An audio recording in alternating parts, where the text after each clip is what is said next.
Fait que, tu sais, même si le boucher, il a acheté du 3A, l'a fait vieillir 21 jours, il le coupe, il le met là, puis le client arrive, puis ouais, il est pas si tendre que ça.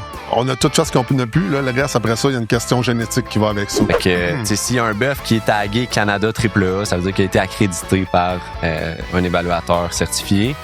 Présentement, le Wagyu japonais, c'est encore du Wagyu japonais. Tu sais, tu manges ça, là, ça fond dans la bouche, là, c'est incroyable. Là. Mais tu sais, il faut attention parce que, tu sais, au début, on avait des clients qui venaient, puis on va prendre un 3/4 de pouce, 1 pouce. Et le foie va manger une claque, là. Ouais. C'est Moi, l'idéal. j'aime dire aux clients que c'est pas du bœuf, là, c'est du Wagyu. Ouais, c'est ça. C'est pas du bœuf, c'est du Wagyu, c'est vraiment complètement différent. Le goût, la texture, la façon de le faire cuire.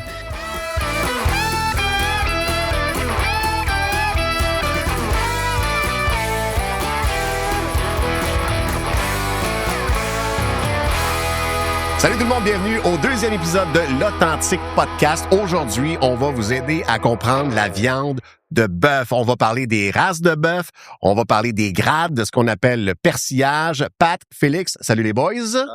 On va se lancer tout de suite. Le nom qui revient le plus souvent dans le bœuf, c'est le bœuf Angus.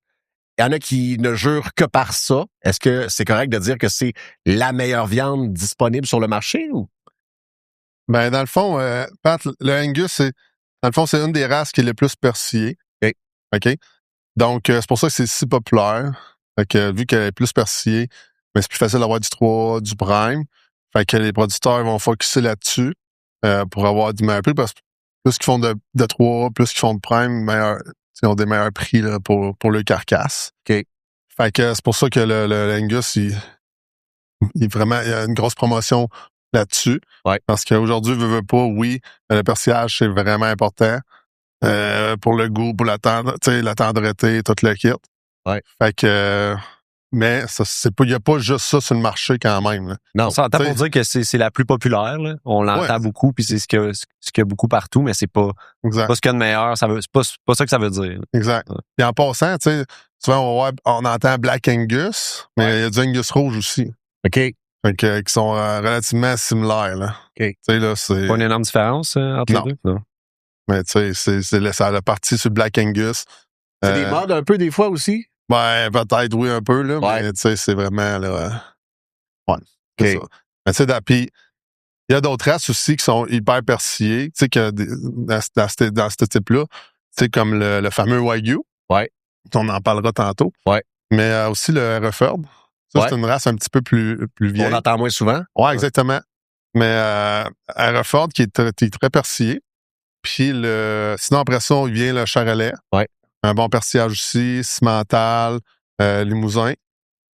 Puis si on va dans d'autres choses comme le Highland, là, c'est sûr que là, comme on élève à la ferme, là, le Highland, ça, c'est moins Il y a beaucoup persillé. de Ça, croisements aussi entre certaines races. ouais, exactement. Tu sais, parce que dans le fond, chaque race a ses particularités. OK. Mettons Charolais. Charolais, c'est une race il y a des gros os quand même, mais qui a un bon persillage. Mais tu sais, au niveau rendement, ça peut des fois affecter au niveau rendement de la coupe. Donc, la rentabilité peut être un petit peu moins. Mettons comme le Cimental, c'est une race qui est très, très laitière. Au fil du temps, ils l'ont beaucoup amélioré. Ils ont fait du Cimental Flake-V, qui est un peu comme un double mus. Fait que ça l'a fait plus de carcasse, ils ont rapetissé les os. Persillage correct, OK. Ça, j'en ai élevé du Cimental. On faisait du pur sang là-dedans. OK. Fait que c'est une race qui est vraiment facile, qui est le fun à travailler. Là. C'est des races de sel puis qui ont beaucoup de lait. Fait que là, Charolais un petit peu moins laitier. Fait que après ça, t'as le Limousin qui est très viandé. Là. En Europe, là, le Limousin, là, c'est très populaire. C'est une belle viande, mais qui va être plus dur à faire du persillage avec. Fait que, tu sais, mais que les os sont petits, puis beaucoup de rendement carcasse. OK. Fait que dans le temps, moi j'avais du Charolais, du Angus, du Cimental, du Limousin.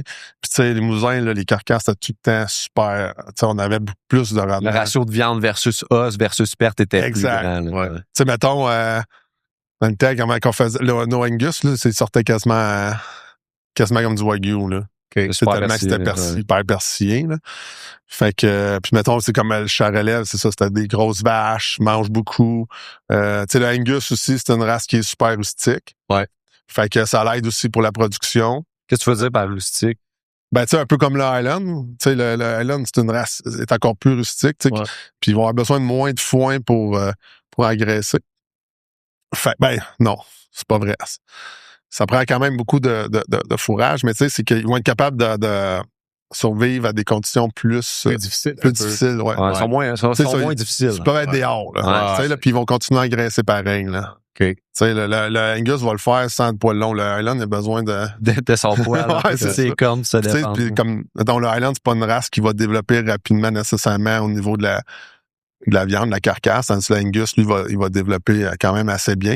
Puis toujours en gardant un persillage. Versus, mettons, le Highland, que lui, va être quand même très maigre. Ouais. Fait que le but des croisements, c'est d'aller chercher les avantages de chacun pour essayer de faire Exact. une bête qui va être persillée, rentable, C'est ça. qui va se développer Il y a eu rapidement. beaucoup de femelles F1 qui appellent. C'est un croisement de 2 races. OK.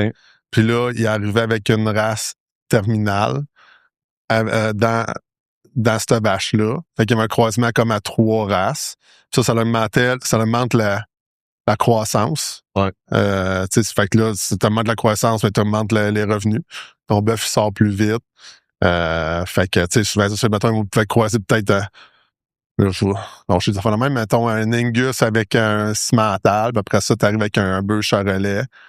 Fait que, tu sais, tu vas chercher un petit peu tout. Les avantages de chacun. Puis... Exactement. Mais en tant que consommateur, là, si j'arrive, j'aime acheter un steak souvent. Angus, ça va être écrit dessus. Wagyu, ça va être écrit dessus.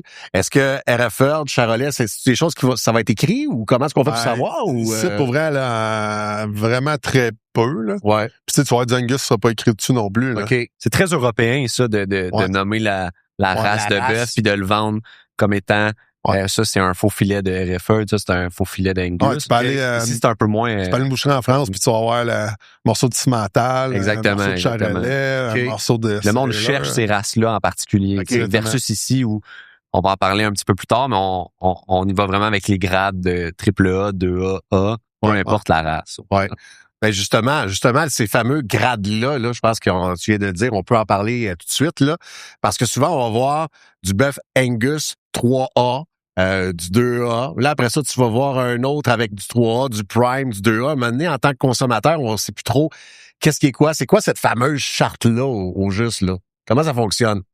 Tu sais, dans le fond, c'est que t'as une charte, premièrement, qui est classée de 1 à 12. Ouais. OK? Ça, c'est les BMS. Ouais. OK? Ça, c'est comme une charte plus un peu officielle, là. Ouais. Puis là-dedans, tu as les différents classements qui vont donner justement le A, le 2A, le 3A, le Prime. Puis le Wagyu va rentrer là-dedans aussi. Là. OK. Le A5 puis toute la carte. OK. 1, c'est le moins persillé. 12, c'est le plus persillé.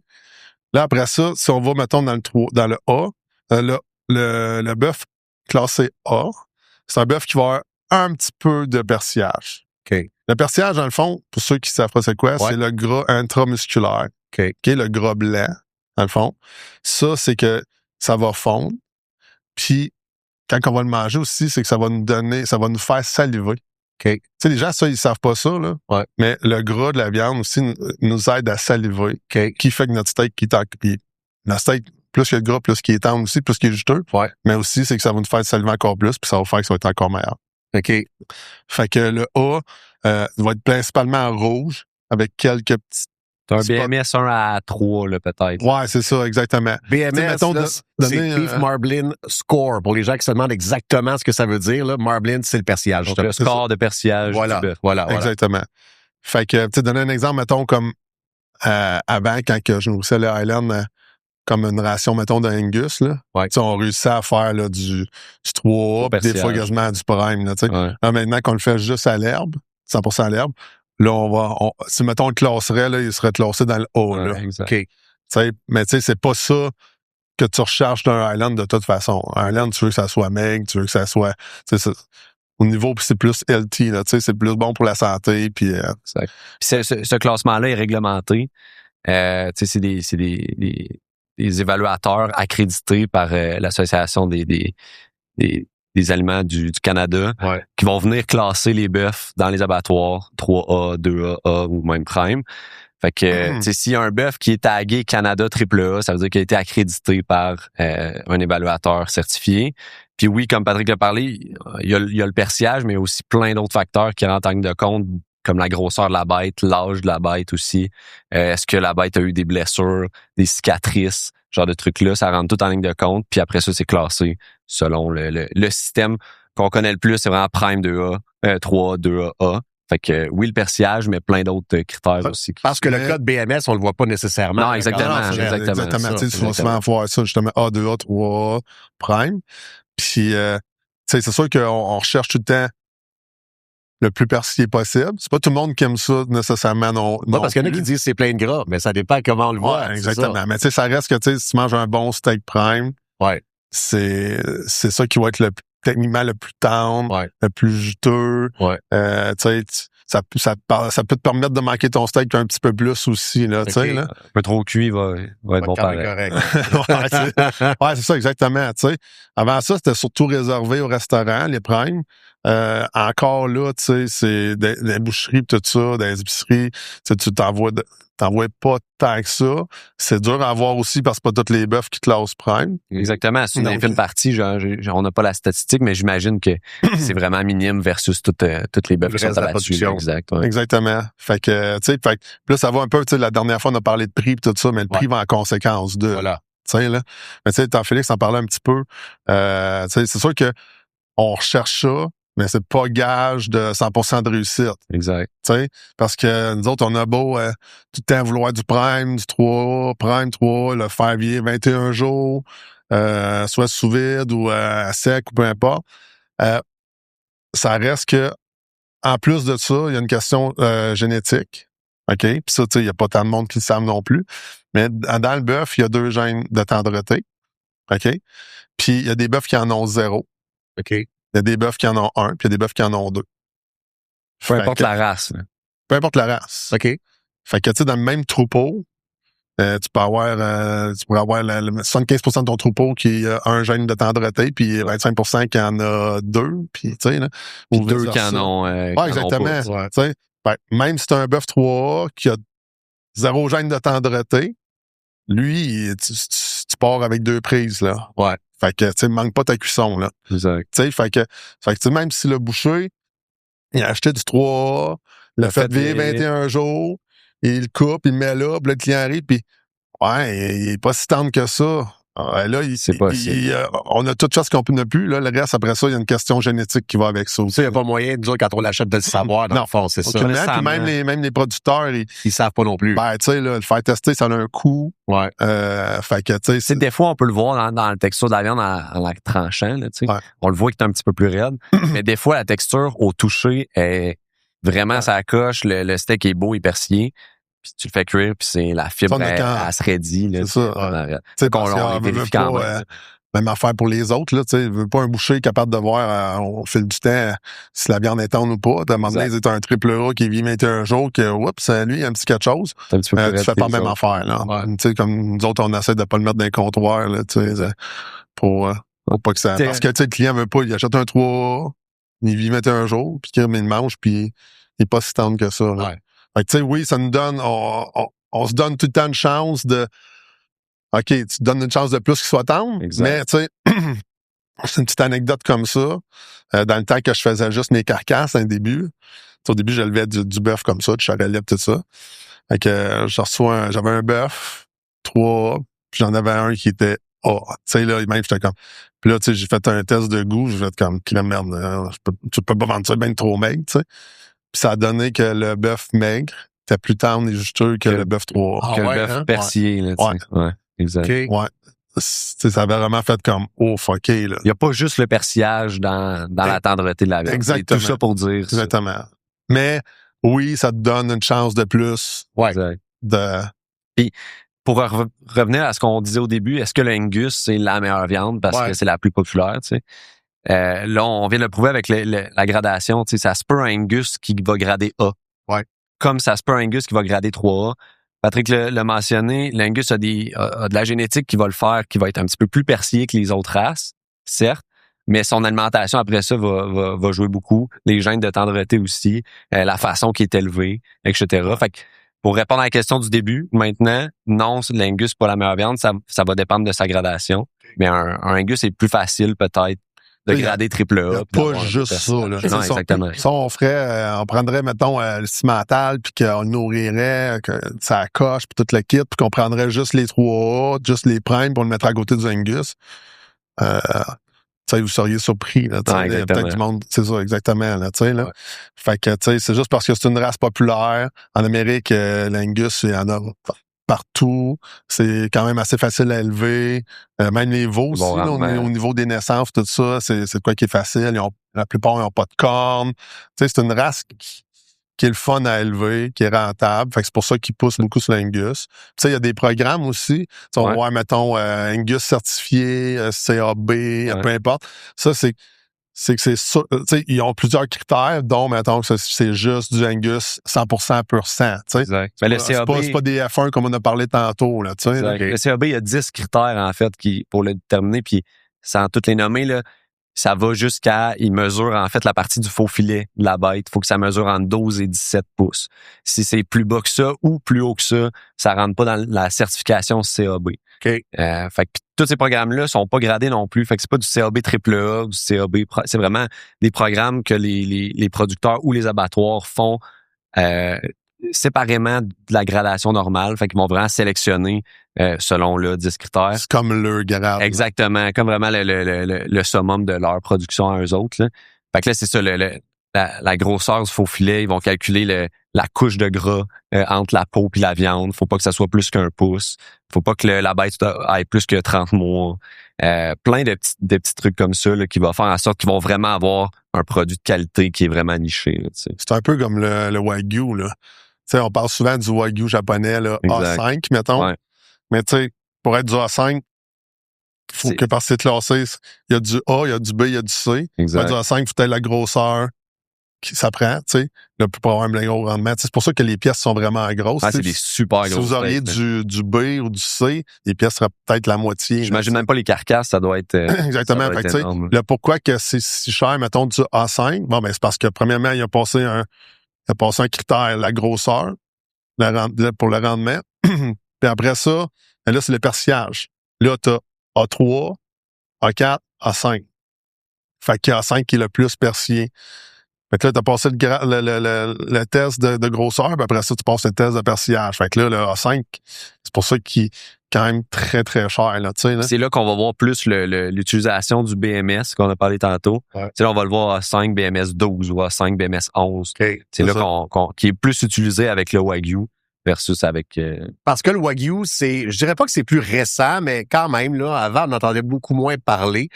Mais là, on en voit de plus en plus. C'est une genre de viande qui est de plus en plus à la mode. Les gens recherchent ça. Comment est-ce qu'on peut classer le Wagyu, finalement? C'est sûr qu'il y a eu une grosse vibe, là. Tu sais, mettons, avec le bœuf de Kobe, là. Ouais. Le bœuf de Kobe, en fait, c'est une appellation contrôlée, là. OK. Un peu comme l'agneau de Charlevoix, là. Ou le champagne de... C'est ça, exactement. Tu sais, c'est que c'est eux autres qui ont commencé. C'est dans la région de Kobe, avec un cahier de charge quelconque. Fait que ça, mais tu sais, du bœuf Kobe, c'est du A5. OK. T'sais. Fait que. A5 BMS 12 avec et plus, là. Fait que c'est la coche, là. Ouais, c'est ça. Ouais, mais sauf que tu peux avoir une autre marque qui va être la même affaire, là. Okay, exact. Fait que, avec puis les autres, au début, c'était vraiment juste comme vendu là. Puis là, tranquillement, pas vite, avec la demande, tout ça. Il a fait la demande, il y avait beaucoup de demandes pour ça. Fait qu'ils ont commencé. Il y a eu beaucoup de places qui ont commencé à faire du croisé, du demi-sang, aux États-Unis, Québec, en Australie, aussi. Au Québec. Là, tranquillement, pas vite, ils essaient de rendre les races les troupeaux plus pur sang, puis de revenir. Mais honnêtement, dans 5 ans, là, 5 ans, j'aurais pas dit ça, là. Mais tu sais, le Québec, tranquillement, pas vite, il se rapproche, là. Ouais. Tu sais, le Wagyu. Ouais, ça sera jamais un Wagyu japonais, mais on a des beaux, il y a des full blood, là, que, tu sais, que ça s'en vient vraiment, ça coche, là. Pour vrai, là, 5 ans, j'aurais jamais dit ça, là. Ouais. Mais, ça évolue vite. Partout, là, tu sais, aux États, en Australie aussi. Mais, tu sais, ça reste que c'est ça, tu sais. Mais, parce que, tu sais, présentement, le Wagyu japonais, c'est encore du Wagyu japonais, tu sais, tu manges ça, là, ça fond dans la bouche, là, c'est incroyable, là. Mais, tu sais, fais attention parce que, tu sais, au début, on avait des clients qui venaient, puis on va prendre 3/4 de pouce, 1 pouce. Et le foie va manger une claque, là. Ouais, c'est ça. Tu sais, pour vrai, là. Des clients qui l'ont fait cuire sur barbecue, tu sais. Ouais, c'est ça. Là, ça a flambé. C'est ça, quand tu Parce le sais que, pas, exactement, tu sais, c'est exact. vraiment, c'est un monde à part, là. Ouais. Moi, j'aime dire aux clients que c'est pas du bœuf, là. C'est du wagyu. Ouais, c'est Tu sais, ça. c'est pas du bœuf, c'est du wagyu. C'est vraiment complètement différent. Le goût, la texture, la façon de le faire cuire. C'est Exactement. vraiment complètement C'est pas tant un steak de barbecue, là. Non, non. Puis, C'est là, un quart de pouce dans la poêle. Exact. En entrée, là. Un petit sel d'Himalaya, that's it. OK. Quand t'as mangé 100 grammes, là, commence à penser à manger d'autres choses. Ah ouais, hein? Exact. Ouais, t'as Tu sais, ça. il y en a. C'est Tu sais, très c'est pour ça gras, que les là. gens, ils disent, ils trouvaient ça cher, tu sais. Mais tu manges pas un steak de 300 grammes. Ouais. Tu manges un steak de 100 grammes. C'est Exact. qu'au bout de la ligne, ta portion, elle revient quand même pas si cher pour l'essayer, tu sais, là. Ouais. C'est une affaire le fun à faire, tu sais. C'est pas un En entrée, là. C'est une expérience Une un gang, c'est ça. Carrément. Tu l'as Ouais. bien dit. C'est Ouais. c'est- Exactement. Ah, Ok. puis mais pour vrai, c'est une ligue à part, là. C'est Ouais. vraiment bon, là. Mais il y a sûrement certaines personnes qui vont dire, ben moi, je l'ai essayé, puis j'aime mieux mon faux filet sur le barbecue. Tu sais, rendu là, tous les goûts, là aussi, Ah, sont exactement. bons, là, tu sais. Ah, exactement. Ah, moi, je préfère un bon Exactement. steak saignant qu'un wagyu. OK. Ouais. OK. Ah, tu sais, tantôt, on parlait justement là, des steaks persillés, pas persillés, peu importe. Ouais. En parlant de wagyu, tu sais, le wagyu qu'on a fait là, dernièrement, là, Ouais. qui Ouais. n'était pas persillé, puis on a décidé de pas le vendre en wagyu, on l'a vendu On l'a vendu en wagyu, mais on l'a vendu en corps de bœuf, là, tu sais. à rabais, là, Ouais, exact. c'est ça. Mais c'était un wagyu. Fait que là, ça revient un peu à ce qu'on parlait du Ouais. début. C'est pas la race qui fait Ouais. 100% du travail. Tu sais, là, on avait un wagyu qui était visuellement, Pas assez persillé. ben, c'est du 2A, peut-être 3A, là. Ouais. Ouais, c'était à ton limite 3. Ouais, un petit, il était plus petit un petit peu, mais ça reste que Tu c'était sais, un wagyu. ouais, c'est ça. Dépend de... Mais quand on a fait le test à l'aveugle, Ah, il là, était c'était super comme bon, il était excellent, il était Ouais. hyper tendre. Mais même moi, je le voyais dans le comptoir, je pense pas que je l'achetais. Ouais, c'est ça. Mais on Mais l'aurait une fait fois goûter à goûté, l'aveugle, là. C'était... Le monde l'aurait acheté de la même façon, là. Tu sais, mais c'est nous autres, pour on pouvait pas le mettre dans le comptoir comme ça, là. Ouais, Tu sais, exact. ouais. Puis j'ai eu des comebacks des clients qui l'ont acheté puis ils l'ont bien aimé. Ils l'ont bien aimé. Ouais, ouais. OK. Ah, c'est sûr, là. Il était vraiment excellent, ce bœuf-là, là. Ouais. Fait que, tu sais, il n'y a pas juste le persillage, il y a plein d'autres choses. Ouais. Encore une fois. Souvent, on achète avec les yeux. Tu sais, là, on parle de Ouais. persillage, le visuel, le wagyu, c'est Ouais, beau. ouais. C'est sur Instagram, tu vois un wagyu, c'est sharp, c'est nice, ça a l'air bon. Tu sais, puis quand on vient en boucherie ou dans l'épicerie acheter un steak, on va regarder, voir le plus persillé de la gang, mais il n'y a pas juste ça. Ouais. C'est tout ça pour dire. Mais ça reste que ça fait partie. C'est Ça quand fait même partie de l'achat, quand même le premier critère. Exactement, Ça, c'est le exactement. premier critère. Puis, tu sais, quand on achète, on fait un On affaire. achète avec les yeux. là. Tu sais, Ouais. parce que même dans les C'est ce qui est gradations, tu sais, mettons, il y a des compagnies, mettons que le 3 il n'est pas pareil d'une à l'autre. Parce que les inspections sont, tu sais, le critère n'est pas si pareil. Tu sais, on a déjà pogné du 3 que les autres, ils gradaient comme du prime d'autres Exactement. abattoirs, là, tu sais. Ouais. Là. Nous autres, c'est sûr qu'on court après ça. On veut tout le temps Ouais. Mais souvent, ceux qui ont des programmes, il y a une partie du lot qui s'en va dans les programmes. Fait que là, la gradation est, mettons, leur 3, il est un peu plus beau parce que ouais, le un peu moins il Il y a va une dans le coche de programme. plus que le puis 3, ouais, exactement. là, ouais. Fait que, ouais, c'est ça. Mais parce que, tu sais, en plus du persillage, il y a le vieillissement aussi, là. exact. Tu sais, le vieillissement, c'est vraiment important. Ouais, 100%. C'est ce que souvent, il y a beaucoup d'endroits Qui qui ne néglige. font pas, qui négligent, qui prennent pas le temps. Ça coûte cher faire du vieillissement parce que t'es 21 jours à avoir la viande dans le frigo. On a parlé du Puis prix de que la viande puis- au dernier podcast. c'est ça. Tu sais. Ouais. Tu sais, ça revient au niveau monétaire, ça prend de la place aussi. Ouais. Tu sais, c'est pas tout le monde qui a la place pour le faire. Sauf que dans l'assiette, ça paraît beaucoup, là. Parce qu'encore une fois, justement, un steak prime pas vieilli, tu sais, t'enlèves tes chances, là. Ouais. Tu sais, là. Un 2A pas vieilli, c'est encore pire. Puis un A pas vieilli, c'est encore pire. Tu sais, des fois, les gens vont dire, ah, mais là, pourquoi à tel endroit, c'est que la viande est pas aussi bonne qu'à tel endroit, là. Mais tu sais, ça fait Le partie. vieillissement en fait partie. Là, ouais. Ouais. Exactement. On va en parler du vieillissement dans quelques minutes. Je veux juste qu'on conclue peut-être sur le Wagyu puis le Highland. Oui, évidemment qu'il y a la façon dont l'animal est fait en tant que tel, là, pour ce qui est Génétique, la génétique, merci. Mais ce que mange l'animal, est-ce que ça fait une énorme différence sur ce qu'on a comme résultat, nous autres, dans notre assiette? Ben oui, c'est sûr que ça fait une différence. On en parlait tantôt justement à Mont Island quand que je nourrissais comme du Angus. Ouais. Je nourrissais à faire comme du Angus. OK. Tu comprends? OK. Puis là, il est à l'herbe, il va faire surtout du A, là, tu sais. Là. Ouais. Fait que, tu sais, puis même dans l'élevage global, tu sais, mettons dans les parcs Bien-être d'engraissement, animal, là, puis même au Québec, dans les parcs d'engraissement, les bœufs sont pas nourris pareil comme dans l'Ouest, sont pas nourris pareil comme au Sta. Tu sais, fait que il y a beaucoup de... Mais oui, l'alimentation, ça joue beaucoup dans le goût de la viande. Tu sais, moi, là, maintenant, les bœufs, ils mangent juste de l'herbe. Fait qu'il va avoir un goût plus plus prononcé. Tu sais, il va avoir vraiment un goût plus de bœuf. Moins, tu sais, mettons, un prime, il veut pas le gras, il a le goût de qu'est-ce qu'il a mangé. Tu sais, si c'est un prime, mais plus avec du grain, mais tu sais, il va goûter plus le grain. Le bœuf du Québec, mais tu sais, il mange plus de fourrage, contrairement à ce qui se passe dans l'Ouest puis aux États-Unis. Fait qu'il va avoir un petit coup aussi plus, tu sais, herbé, moins grain, là, tu sais. Là. Ouais. J'imagine les nutriments qu'il y a dans la viande changent aussi. Là. Un bœuf qui est nourri à l'herbe ou un bœuf qui est Oui, nourri au grain, un bœuf nourri à l'herbe.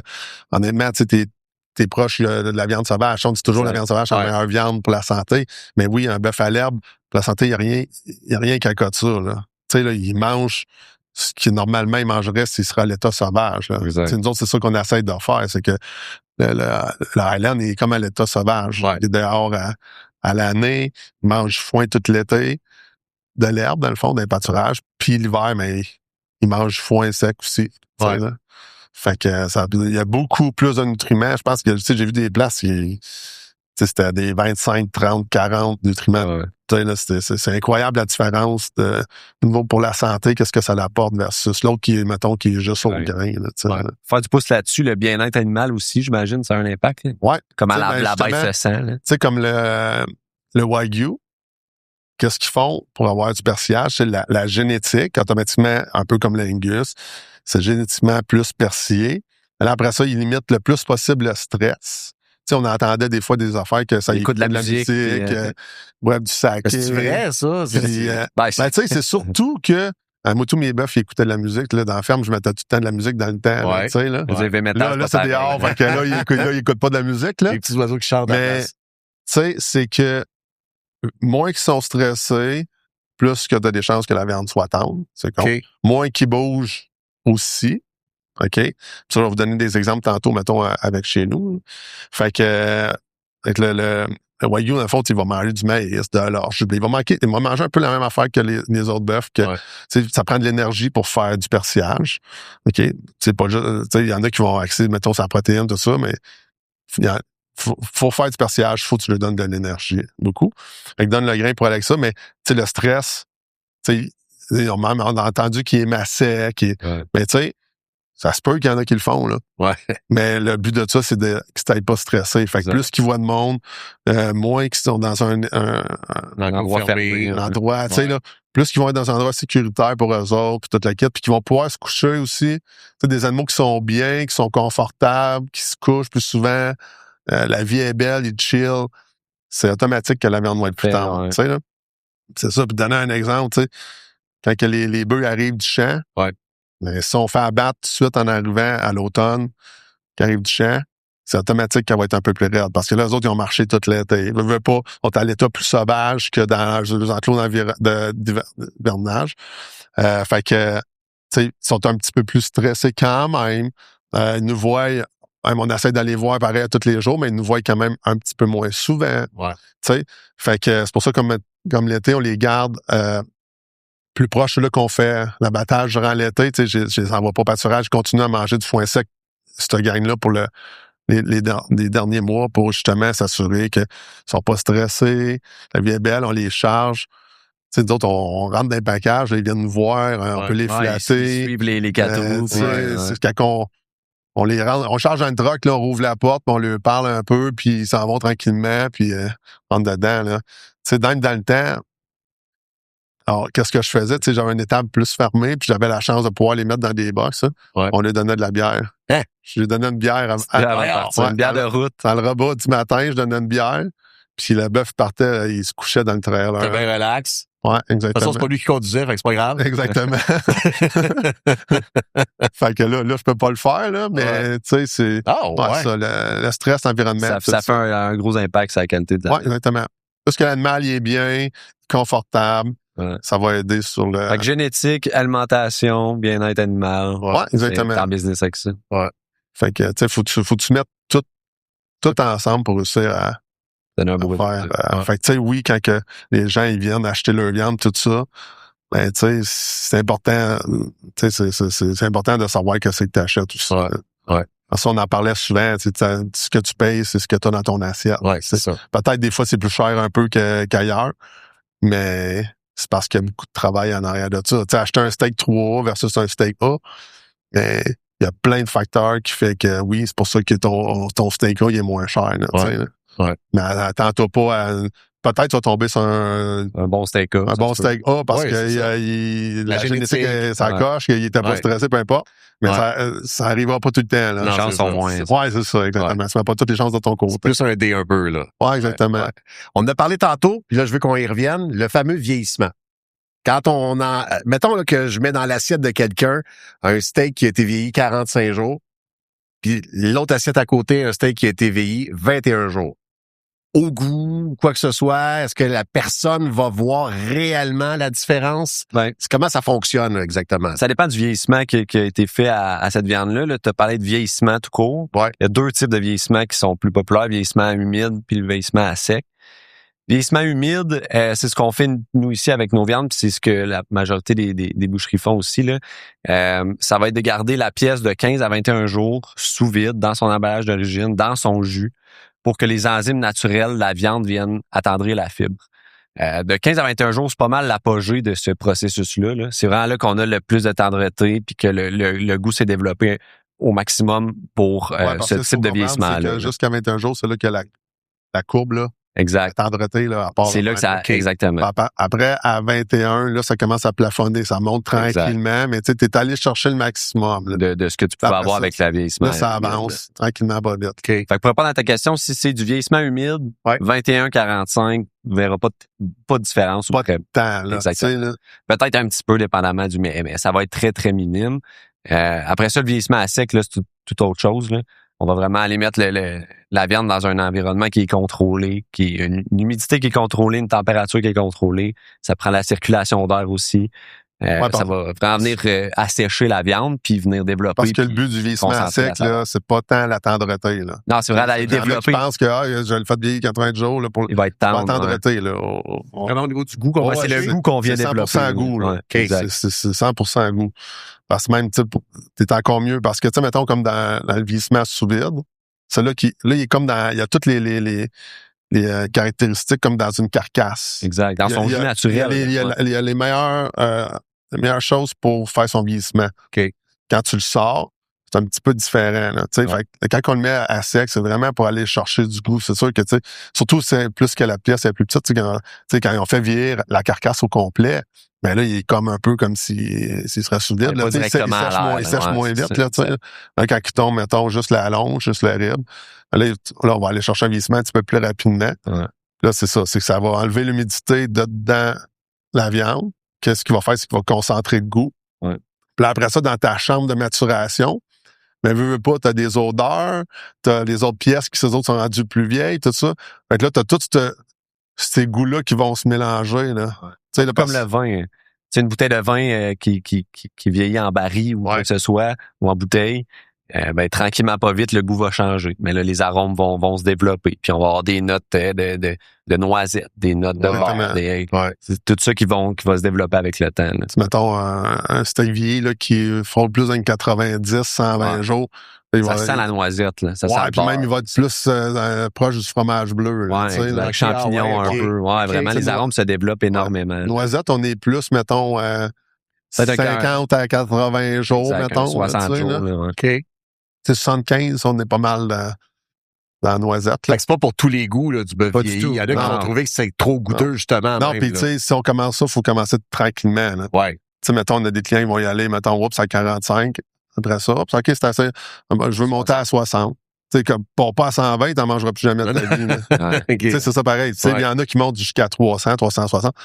Notre client, ça se peut-tu 2 ans ou 3 ans? Ouais. Je pense qu'en ce moment, il y en a une dans la salle de vieillissement qui a presque 2 ans. Ah ouais. Fait que tu sais, il y a quand même beaucoup de pertes. Puis, mais tu sais. Il y a énormément de pertes. C'est quasiment. Exactement. Mais il aime ce goût-là. Puis tout ça. Fait que, tu sais, c'est vraiment. Mais tu sais, il a pas commencé avec ça, là. Non. C'est pas sa première longe. Il a gradué, là, dans le temps avec ça. Ouais. Fait que, tu sais, oui, tu sais, vieillissement, ça a un impact majeur sur on a parlé tantôt de 7 à 21 jours sur la tendreté.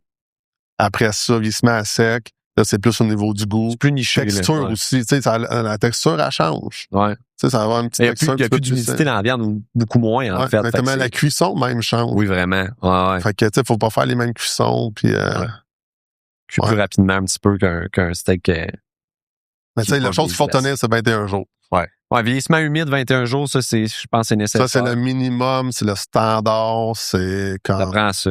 Okay. Ça prend ça. Okay. C'est nous autres, c'est un critère. Il n'y a pas d'exception. C'est un critère obligatoire. Puis tu sais, ça arrive des fois que le monde arrive, puis je voudrais être Amorak, tu sais, si on a tout vendu, on a mal calculé nos affaires, peu importe. Ben, c'est pas parce qu'on n'en a pas, c'est juste parce qu'il n'est pas vieilli. Il n'est pas prêt encore. Exactement. Tu sais, on en a. Il n'est pas vieilli, puis les employés, ils ont hâte de ne pas vendre une viande pas vieillie 21 jours. Je veux qu'on parle, il nous reste une couple de minutes, les gars. On entend souvent de nos jours, en plus, là, avec le prix de la viande et tout ça, du bœuf qui est non gradé. C'est quoi ça, au juste, là? On peut-tu tomber sur de la mauvaise viande ou c'est quoi? Du bœuf pas gradé, OK? C'est principalement du bœuf de 30 mois et plus. OK.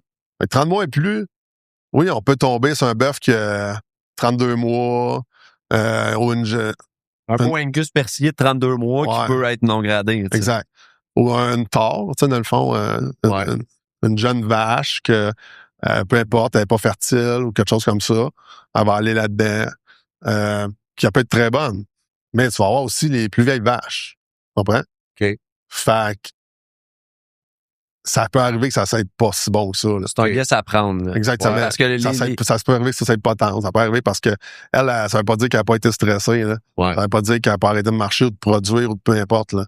Puis les éleveurs, tu sais, s'ils ont un Angus qui ont bien nourri, qui a une belle génétique, ben ils vont s'assurer de le faire abattre avant qu'il pogne 30 mois pour qu'il soit gradé puis qu'il soit plus payant. Au final, c'est une business. Fait que clairement, si les chances qu'on ait un beau bœuf dans le non gradé sont un peu moins... Exactement. Fait que c'est pour ça des fois qu'on le trouve moins... Il y en a qui en trouvent moins cher. C'est beaucoup moins cher. On en voit de plus en plus. Là. Avant ça, mettons, ça allait faire plus que... Ça allait plus faire de la viande hachée que d'autres choses. Mettons, les belles coupes de pas gradées, ils passaient dans d'autres types, mettons, peut-être des restaurants, puis votre gamme, de faire d'autres choses comme ça. Mais là, de plus en plus, on l'ouvre, puis on les voit comme revenir. Comme c'était normal, mais... Ouais, c'est ça. Là, c'est pas mauvais. Il faut la consommer, cette viande-là, mais il faut faire attention des fois à ce qu'on achète. Ben, tu sais, c'est pas vrai que c'est pareil comme le 3A. Non, c'est pas vrai que c'est pareil comme le 2A. Oui, ça peut arriver que tu aies un 3A pas gradé, mais là, il faut que ça soit, justement, peut-être ça se peut, un bouvillon qu'il a dépassé, que c'est un petit producteur, peu importe. Exact. Mais tu sais, c'est très rare, ou que c'est une bâche de tord, ou que c'est une bâche de vache à bœuf qui ont été engraissés, puis que finalement, les crèmes sont pas si pires que ça. Ça peut arriver. Ouais. Mais encore une fois, tu mets pas les chances de ton côté. T'achètes du pas gradé, attends-toi pas à quoi de miraculeux. Question de probabilité, puis là, sont faibles. Ouais, exactement. Ouais. OK. Hey, les gars, on a eu encore beaucoup de fun aujourd'hui. Je pense que ça a été, pour les gens, bien instructif, encore une fois. Nos podcasts, une trentaine de minutes. En tout cas, moi, je suis comme un peu le spectateur entre vous deux, puis le client qui pose des questions, parce que, tu sais, oui, je travaille avec vous là-dedans, mais j'en apprends tous les jours aussi. Donc, on invite les gens, d'ailleurs, à nous poser des questions, à nous envoyer via Messenger ou même sous les publications. Vous pouvez y aller de vos questions, des sujets que vous aimeriez qu'on aborde aussi. Y a-t-il quelque chose que vous vous dites, ça, j'aimerais ça que les gars en parlent? Oui, parce que le but, c'est ça. Oui. Tu sais, puis des fois, je dis ça de même, là, on n'est pas juste des coupeurs de viande. Là. Non. Tu sais, là, on a la chance d'avoir beaucoup de connaissances à ce niveau-là. Fait que c'est partagé, exactement. Oui, absolument. Fait que allez-y de vos suggestions, de vos commentaires, de vos questions. Puis on vous retrouve au prochain épisode de l'Authentique Podcast. À une prochaine.